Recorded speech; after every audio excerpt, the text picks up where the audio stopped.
involuntária nessa circunstância seria uma intervenção para conter um risco. Não necessariamente, não obrigatoriamente, ou não é imediatamente ligado à ideia de que isso seria a solução. Seria uma parte. De qualquer forma, o processo de recuperação disso passa por essa pessoa ter mais interesse em se manter bem.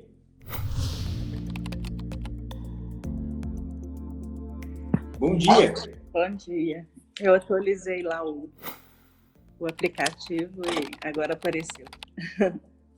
Que bom. Oi, Ana. Tudo bom? Tudo bem?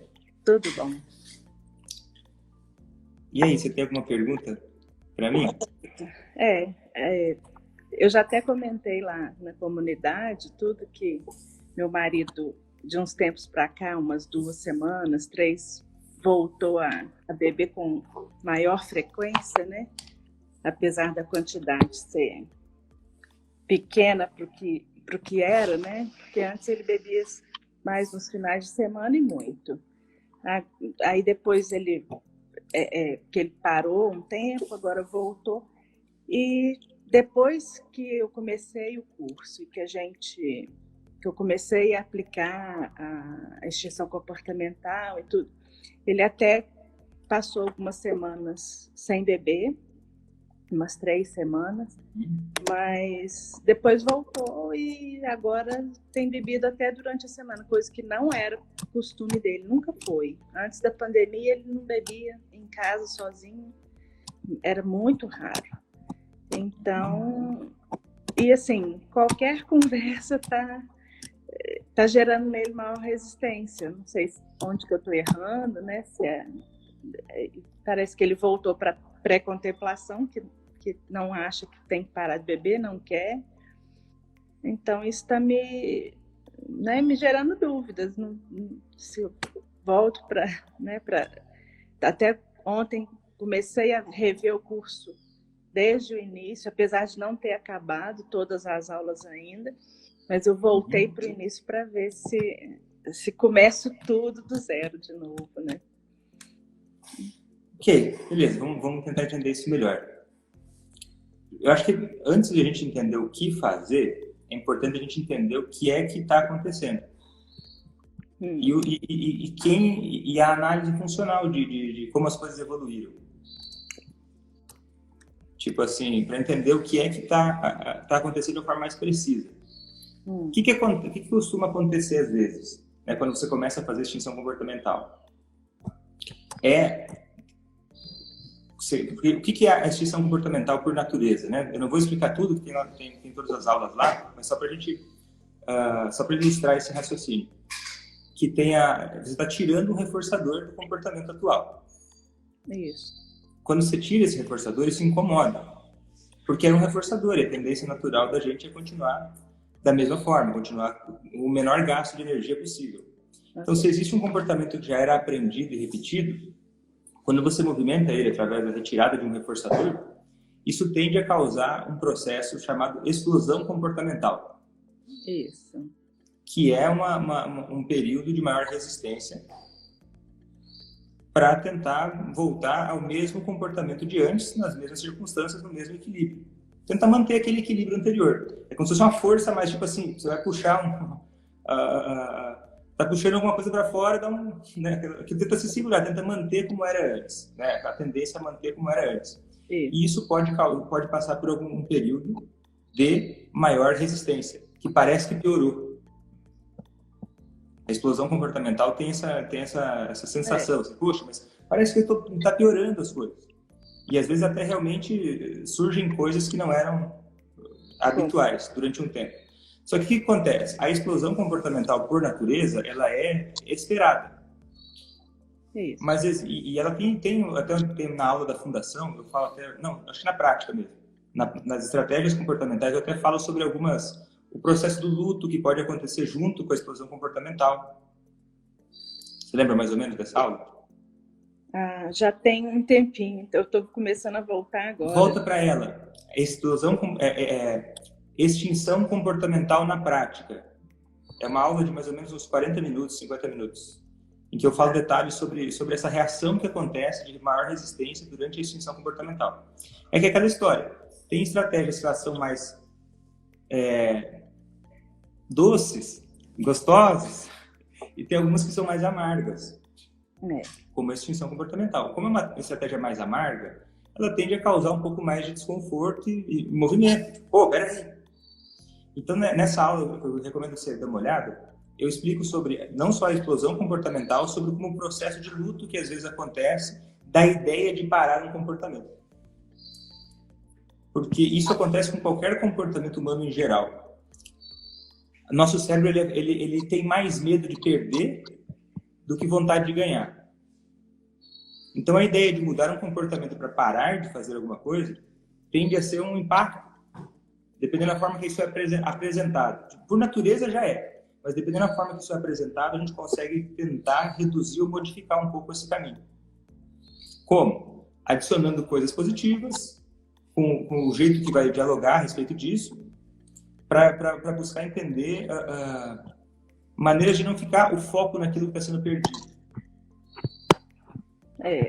Tá? Eu já vou chegar mais no cerne, mas que é o seguinte, e às vezes acontece o quê? A explosão comportamental e vem junto com resistência, com reatância, que é o quê? A ideia de que, olha, peraí, a ideia de que é uma competição pode surgir no meio do caminho junto. É isso, parece que... peraí, você não vai mais fazer isso por mim? Então, eu não vou mais fazer certas coisas por você. Então, eu vou mostrar para você que eu sou livre, que eu faço o que eu quiser, porque você não pode controlar, você não pode me controlar. Isso tem essa sensação? Tem isso. Só para acrescentar um pouquinho, antes de você terminar, desde janeiro que eu e ele estamos fazendo uma terapia com uma psiquiatra quinzenal. E ela, né, são sessões separadas, mas comigo ela tem trabalhado muito para eu poder ficar mais independente emocionalmente, né? Eu comecei a namorar com ele, eu tinha 14 anos, casei com 19, nós já temos 30 anos de casado, então, assim, a minha vida inteira eu, né, convivi com ele e a dependência emocional ficou muito clara para mim com o início dessa terapia com essa psiquiatra. Então, comigo ela tem reforçado muito para eu cultivar a minha individualidade. Tem outros fatores também que quando eu casei, eu vim morar na cidade dele e então, assim, deixei meus amigos de adolescência para trás, não cultivei muitas amizades que são só minhas. Então, isso vai dificultando a minha individualidade. Não dediquei muito ao trabalho para ficar com as filhas. Então, assim, são vários fatores que a gente está trabalhando e que, pelo que eu percebo também, ela está trabalhando isso nele também, porque apesar dele ser o provedor, né, financeiro e tudo, mas eu também percebo que não sou só eu que dependo emocionalmente, ele também depende, ele também não quer, né? Ele é muito mais carente, vamos dizer, do que eu. Então, assim, realmente, eu acho que a terapia está fazendo com ele a mesma coisa que comigo. Não, eu tenho direitos de fazer coisas que você não concorde, mas que não está errado, a gente tem que aceitar e tudo. Então, isso, eu acho que tem fortalecido nele essa ideia de que não, eu vou fazer, não é porque você não quer que eu não vou fazer. Né? E eu também entendi isso. Faz sentido isso, e às vezes isso ocorre porque esse instinto de liberdade, ele é muito forte. E de certa forma, a gente precisa nutrir uma certa autonomia. Isso faz parte de um processo de amadurecimento emocional, a gente ter uma sensação de liberdade. Mas, às vezes, quando esse processo ainda está mais no início, a gente tem que passar por um processo de adolescência. no caminho da maturidade emocional. Tá certo. E a adolescência ela é uma busca por mais. Deixa eu fazer o que eu quiser, deixa eu experimentar, deixa eu tatear, deixa eu ver até onde as coisas podem ir e ir bem. Deixa eu conseguir me impor, mostrar que a minha opinião também importa, mostrar que aquilo que eu penso também tem valor, aquilo que eu penso também é importante. E isso pode ser uma fase, num caminho de um amadurecimento maior, e até pode ser. E isso a gente não consegue ver agora, a gente só consegue ver olhando para trás. A gente não consegue ligar os pontos, às vezes, no meio do caminho. Mas, às vezes, a gente consegue olhar para trás. Mas é legal que você tenha uma ideia da possibilidade disso, para entender que é o seguinte, sendo assim, pode ser uma fase que até, pode ser até um bom sinal.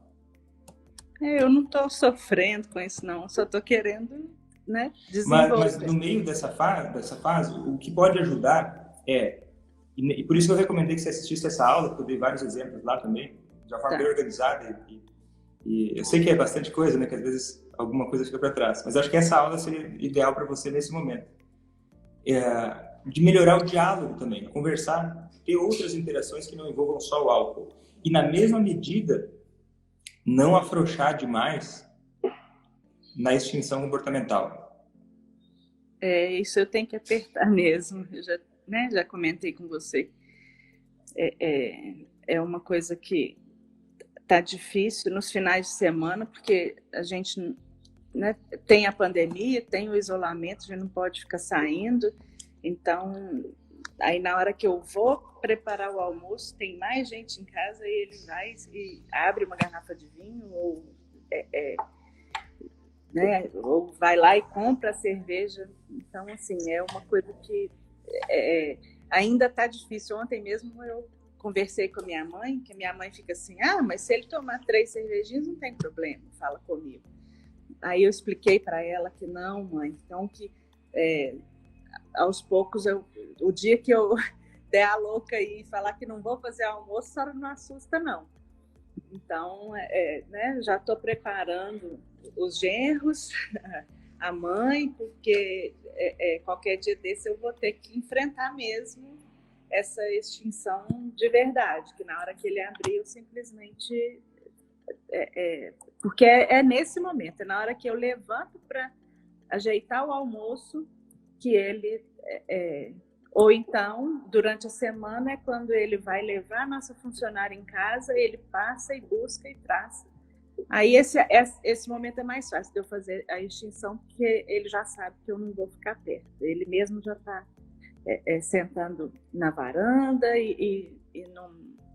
Às vezes fico tentando puxar assunto, mas eu saio e volto. Mas vai ter que pegar mais pesado realmente na extinção comportamental no final de semana.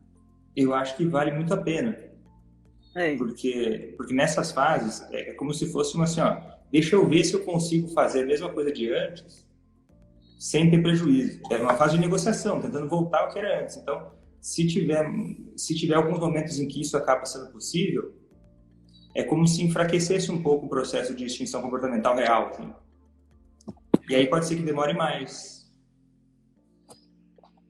Entendi. Eu não gosto de pensar que a ideia assim, não dá, mas é que se a gente está tirando um reforçador mediante o comportamento de beber, por exemplo, se em alguns momentos ele receber esse reforçador, isso dificulta um pouco. É isso que aconteceu, né? Porque no final de semana eu não consegui tirar ainda, né? Mas eu te recomendaria o seguinte, não precisa ir com pressa correndo. Pensa um pouco como é que você poderia fazer, que outras alternativas você poderia tomar, que pequeno movimento você poderia tomar para se encorajar um pouco mais. Você já conversou já tem conversado com outros familiares, você pode ajudar. Você pode ir pisando conforme você vai se sentindo firme. Assim. Não. As filhas, por exemplo, participam bastante junto comigo, me apoiam e até assim, não é nem para me apoiar, mas também já não tem paciência de ficar perto, então isso já é natural delas. Mas o momento do almoço, da refeição, é que eu acho que está pegando, porque aí sempre foi costume, na nossa família, uma das coisas assim que sempre foi costume, pelo menos o almoço a gente fazer junto, sentar todo mundo na mesa, não tem televisão, não tem celular, isso né, sempre foi assim. Então, esse momento é que está sendo mais difícil mesmo. Não tem televisão, não tem celular, não tem nenhuma substância que altere a consciência? Só o álcool, né? Então, pode continuar tendo o mesmo valor de comunhão. Apertar, inclusive, mais ainda, o mesmo valor que já existia, ser mais reforçado ainda. Olha, é um momento mas tão importante, que é o momento de a gente estar junto, inclusive, com o mesmo nível de consciência, eu posso. Você está me dando uma luz que eu posso pedir, né? Antes do almoço, até a hora do almoço, sem álcool. E depois você faz o que você achar que deve, né? Já é bastante diferente. Já faz bastante diferença. Eu posso tentar esse pedido. É uma luz mesmo. Porque, né, proibir eu não posso. E acho também que não é o caso. Proibir ele de beber em casa. A casa é dele também, né? Eu não acho que é por esse caminho. Acho que aí vai criar uma resistência maior mesmo. Uhum. Então, mas por esse período curtíssimo, então talvez seja realmente, eu não tinha pensado nisso, que até acabar o almoço, que todo mundo sentar né, e almoçar, porque fica isso mesmo, ele bebe antes, bebe durante o almoço, aí logo depois que aí ele já bebeu, aí vem o sono, ele está mais fraco para bebida com a idade, está com 50 e poucos anos, então aí ele sai da mesa e vai deitar, e o resto da família fica conversando, que é um momento que a gente realmente compartilha e conversa, é o momento que a minha mãe está aqui, que ela é sozinha, ela mora sozinha, então realmente é um momento agradável. E ele está sempre perdendo porque ele, assim que acaba de comer, ele sai da mesa e vai deitar e pronto. Ele não tem me incomodado demais com as reações, com a chatice que fica depois que bebe, porque ele está indo deitar. Mas né, o relacionamento fica ainda abalado. Essa ideia é muito boa, por isso que é bom a gente conversar. É uma boa, acho que é uma boa, um bom caminho, acho que pode ser um bom. Porque você vai apertando um parafuso aqui, um parafuso ali, outras mudanças também vão acontecendo. Aí eu não vou tentar não deixar de ter o almoço, né, com todo mundo, que é importante para mim e para a nossa família, e ver se dessa forma, porque a gente fica pensando só no grande, né? Não, vou cortar tudo, mas às vezes não é possível, é melhor de outra maneira, aos pouquinhos, né? Vão tentando. Porque se é um processo de mudança que pode causar resistência, cortar tudo pode. Vem também é porque você vai parando um pedaço aqui e você vai mantendo a conexão em outro canto, assim, para ver que não é uma disputa no fim das contas. Só que não adianta não ser, ela precisa também não soar como uma disputa. Claro que tem momentos em que precisa ser. Eu acredito que é legal você não. Você realmente. Eu acredito que a ideia do almoço ela é uma ideia importante de ser mantida. Tipo, o almoço é em sobriedade. Pelo menos quando eu faço. Ele não, ele não sabe fazer, então depende da controladora aqui, né? Eu te contei que outro dia ele falou assim, fica comigo que é mais fácil de eu me controlar. Eu falei, esse papel já se foi, eu não quero mais. Né? Então, vou tentar, então. Respondi, Ana? Muito. Vou tentar aos poucos, ao invés de tentar tudo de uma vez. E vai contando. E dá uma olhada nessa aula, acho que vai te ajudar bastante. E aí, conta para nós na comunidade como é que as coisas estão. Tá joia. Combinado. Tá bom? Tá bom, muito obrigada. De nada, bom dia, bom final de semana. Bom final de semana. Bom dia. Bom dia. Tudo bem? Tudo bem, doutor. Eu tenho acompanhado o seu estado. Como é que você chama? Silvia. Silvia. E aí, Silvia, você me acompanha há quanto tempo? Há mais ou menos um mês. E Você daí tem eu alguma pergunta? tenho... a minha filha é alcoolista e ela já teve o ano passado e ela é bipolar também. E na clínica a gente descobriu também tinha outro uso de outra substância. Também é que é coca. Daí eu comecei a te acompanhar porque nós tínhamos muito atrito, né? E eu ficava tentando controlar, dizer que não poderia, que não podia, que não devia. E as coisas ficavam muito ruins entre nós. Então eu comecei a adotar sua estratégia. A minha com ela melhorou bastante. A pergunta é, ela chegou a passar 7 dias sem uso algum. Ontem usou bastante. E a pergunta seria o seguinte, no caso dela, que tem a questão do transtorno mental e o uso de outra substância, a estratégia permanece? Você aconselha uma internação compulsória, uma conversa? O que seria? Boa pergunta. Obrigado. Legal falar disso. A presença de um transtorno mental, por si só, não indica uma internação como internação compulsória automaticamente. A presença de um transtorno mental, como o transtorno bipolar, como o uso de cocaína junto com álcool, ele pode trazer mais riscos. Por exemplo, risco de ter uma crise de humor, risco de ter uma crise de alteração do pensamento. Mas não é obrigatório e não é uma coisa constante, não é uma coisa permanente, assim, tipo, tá o tempo todo, obrigatoriamente, né? Por conta de ter um transtorno bipolar. Pode existir a necessidade de intervenção compulsória em algum momento, que atualmente a intervenção predominante para isso tem sido intervenção involuntária. Não é necessariamente compulsória, né? Involuntária significa uma internação que um médico indicou, né? Olha, por conta de algum risco. Essa é a principal indicação de uma internação contra a vontade da pessoa. Quando existe algum risco que não dê para aceitar. Tipo, um risco de morte iminente, um risco de se machucar, um risco de machucar alguém iminente. Assim. Isso é uma indicação de internação contra a vontade da pessoa, né?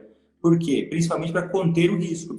A ideia é, a pessoa está tão mal que ela precisa de uma ajuda externa para conter um risco muito, muito sério, que não dá para tolerar. Sim. Grosseiramente falando, né? Agora, uma intervenção involuntária nessa circunstância seria uma intervenção para conter um risco. Não necessariamente, não obrigatoriamente, ou não é imediatamente ligado à ideia de que isso seria a solução. Seria uma parte. De qualquer forma, o processo de recuperação disso passa por essa pessoa ter mais interesse em se manter bem. Sim. Né? E a partir disso, por conta dessa necessidade de a pessoa precisar ter a motivação dela para fazer o que é necessário para ela se manter bem, sim, que é importante você continuar, ter essa estratégia que eu ensino, de comunicação, de lidar com os comportamentos. Uma coisa não é contra a outra, uma coisa pode ser paralela. Complementar também. Se tem risco, não tem conversa. Porque risco, a gente está falando risco severo, né? E quem avalia isso é um médico, né? No momento de uma crise severa, assim, tem risco imediato, uma coisa assim, ó, não tem como segurar isso.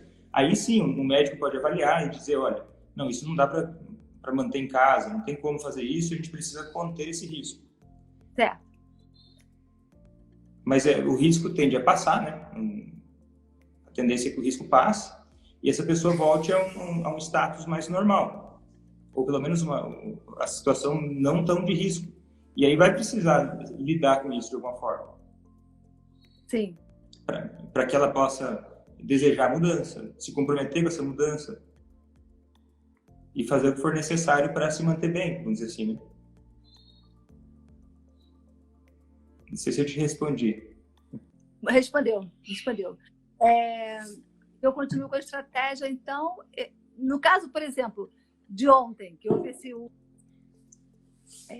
devo continuar exatamente... Porque você falou uma coisa curiosa, interessante, do negacionismo.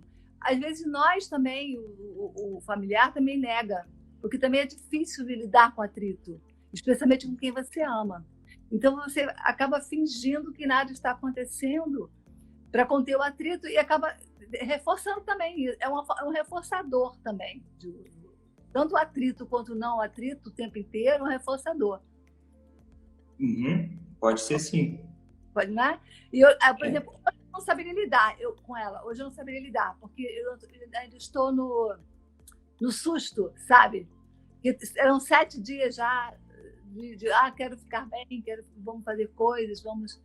E aí você se decepciona, e você tem que lidar com o teu próprio choque emocional primeiro, para depois estar com... Ela não mora comigo, mas a gente pode... não mora isso que você está falando é muito importante. Uhum. Porque o que acontece? No processo de mudança de um comportamento, isso acontece... Vou pegar o caso do alcoolismo, né? A pessoa também, às vezes, ela fica um tempo sem beber e ela nutre uma expectativa sobre aquilo. Que legal, pô, tô conseguindo, tá dando certo, tô me sentindo bem e tal. E aí acontece algo, enfim, no meio do caminho, ocorreu algo que não era calculado. Uhum. E aí aquilo ultrapassou a capacidade de lidar naquele momento e teve um lapso ou uma recaída. Na cabeça de quem está usando também acontece algo que tem até um nome, que se chama um efeito da violação da abstinência. Uhum. Que é um fenômeno psicológico que acontece, que faz com que a pessoa pare e tenha essa sensação que você teve. Assim, tipo, poxa, estava tudo bem e agora, nossa senhora, era mais difícil do que eu imaginava. Ou, nossa, cara, o que está acontecendo? Será que eu quero mesmo parar? Será que eu sou capaz de parar? Será que a vida tem sentido sem usar? Será que é possível mesmo ficar sem usar? Que é como se fosse um medo, assim, de ser capaz de continuar. Sim. E aí, legal você falar isso, porque isso pode acontecer com quem está fora também. Olhar e pensar, poxa, mas tinha ficado uma semana bem, cara, e agora? Meu Deus, será que valeu a pena tudo que eu fiz? Será que tem jeito mesmo? Será que eu não estava me iludindo? Será que isso nem é possível? Será que tem jeito mesmo? Será que esse caminho que eu estou seguindo vai me ajudar? Talvez não ajude. E aí, o risco disso é o quê? É se perder nesse sentimento. Sim. E acabar anulando tudo que você fez de bom e acabar se assustando demais e perdendo a autoconfiança, né? Que às vezes a gente tem que proteger a nossa confiança. E tropeços fazem parte de um, né? Não sempre faz parte, mas tropeçar não é sinônimo de que as coisas nunca vão melhorar. Que você nunca vai caminhar porque tropeçou na pedra. Mas a sensação, ela assusta, né? Poxa, caramba! Então é bom ter consciência disso para que num momento assim não perca totalmente a esperança. Né? Sim. E para que com isso você possa aprender também com a experiência. Sim. Porque às vezes num tropeço desse você começa a perceber, aconteceu numa sexta-feira. Será que sexta-feira não é um dia que é mais desafiador e tem desafios que eu não tinha reconhecido antes? Será que há algo para se fazer em relação a uma sexta-feira, por exemplo, né? Sim. Daí você consegue aprender com a experiência, principalmente no começo, tá? No começo de parar de usar, é um pouco mais desafiador lidar com situações, porque é tudo meio novo, né? Existe uma pressão externa, uma pressão social que é assim, você é mãe, você tem que resolver, não é assim que se faz, tem que ter mais autoridade, você tem que dominar mais, você está muito refém. Não é bem assim que se faz isso. Existe uma pressão externa. As pessoas que sabem do ocorrido, elas acabam te cobrando. Porque se fosse meu filho faria diferente, porque fulano não funciona dessa maneira. Então, enfim, existe uma pressão externa que você fica na dúvida. Aí eu tive que responder para uma pessoa assim, eu estou acompanhando o Dr. Blasio, dá licença de fazer o que eu estou em mente? Dá licença? Esquece, eu não vou fazer o que você está falando. Ponto. Porque você, às vezes, tem que dar um ponto. Senão você fica perdido, vai de um canto para o outro, não sabe para onde está indo. Não, para você saber se uma experiência vai funcionar mesmo, você tem que ser fiel àquela prescrição, aquela orientação. Uhum. Então, Obrigada por me orientar com relação ao susto, porque realmente o susto causa impacto e você fica sem saber o que fazer. Mas isso que você está falando é bem comum mesmo. Porque quando tudo está ruim, às vezes as pessoas querem ajudar e elas acham que sabem, mas elas não vão viver com a consequência do que... Não estão ali no dia a dia para ver como é que é, né? E às vezes a pessoa quer ajudar e acaba reproduzindo coisas que ela acaba angustiando, né? Ou acaba trazendo soluções que, e aí? Beleza, fiz, e agora? O que eu faço agora? Exatamente. Não, agora continua sendo duro, mas pô, não tá dando. E é bem comum isso. Mas que bom que você tem essa percepção, né, de que você precisa ter a sua própria... Por isso que eu defendo a ideia de que você tem a sua própria... você conheça o suficiente para você ter a sua própria opinião. Ter uma opinião mais madura, mais formada, para entender o que você está fazendo. Aí fica mais difícil que as pessoas consigam entrar na tua cabeça, vamos dizer assim, né?